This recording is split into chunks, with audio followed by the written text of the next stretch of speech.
M3, the competition package that you guys all like so much. But we gotta go back down to Wild Motorsport to pick up my M5 because now the valve cover gaskets have been completed and hopefully the car no longer leaks oil. There she is, all buttoned up. Oh, thanks, Mom.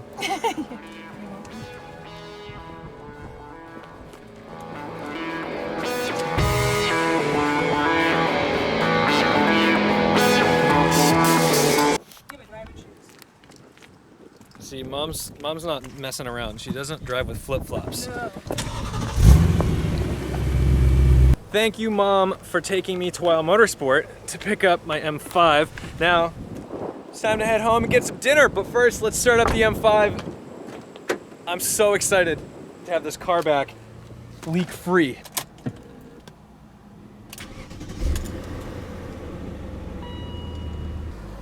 And look at Mom's competition package next to that sick Dakar yellow E36.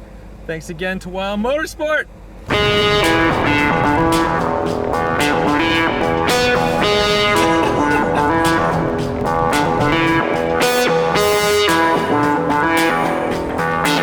Driving a little fast there, aren't you? I feel as though you're a curator for that car. You know what I mean? It's one of those cars where you're just maintaining, owning, and really enjoying it. And that's what that car is really all about. I'm just the caretaker until the next owner. Exactly.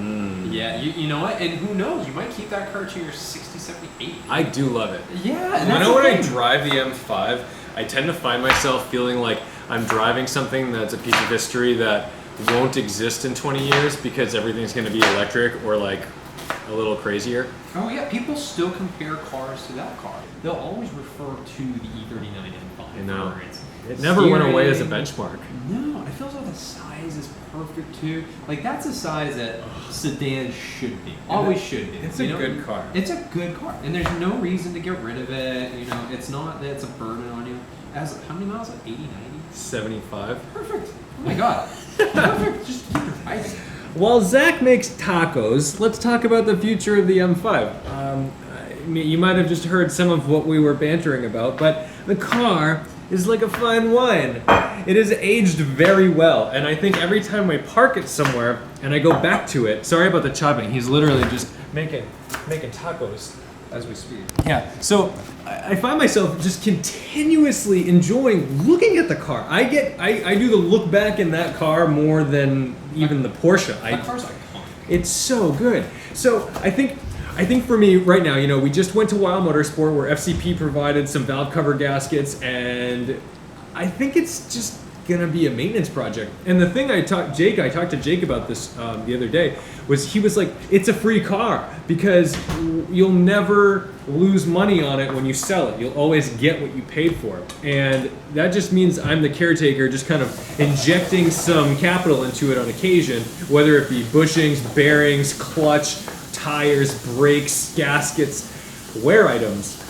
It's just frustrating when you have a car that's nearly 20 years old and those wear items are a little more complex. The one thing I've got going for me really is that it doesn't ever see winter. So although it's a New England car, it has never once seen snow aside from sitting in a driveway once in a while. And here's the thing that I find fun about something like that, because not only are like bushings and items going to wear out, you can choose to go into like an OEM plus type of route because now you control the future for where that car is going to go. And so I feel as though every year you're going to be doing these like refreshes or modifications, like very minimal things, to where you're just going to keep enjoying the car. Like you're so happy now that you did the valve cover gaskets. You know, like, oh, the engine doesn't leak, everything is good. Jake did like a shakedown of the car. It's good to go. Even with the recirculating ball system, that's honestly something I like about the car because it is so enjoyable to drive every day.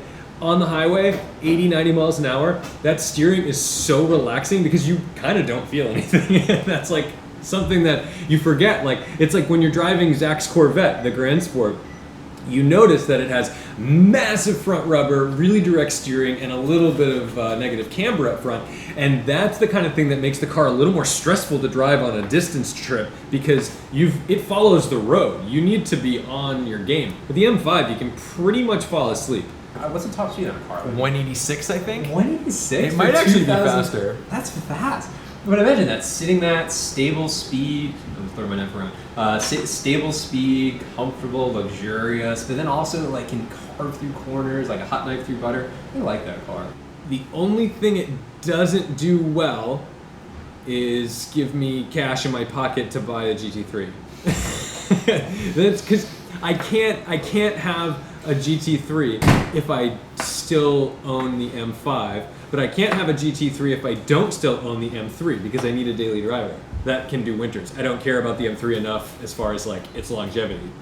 Sorry about the audio quality in the kitchen, but it was a candid conversation with Zach that I thought was worthwhile. So don't forget to hit that subscribe button. If you've already done it, hit the notification bell. And if you like the E39 M5 content, hit the like button. And as always, don't forget to respect the drive.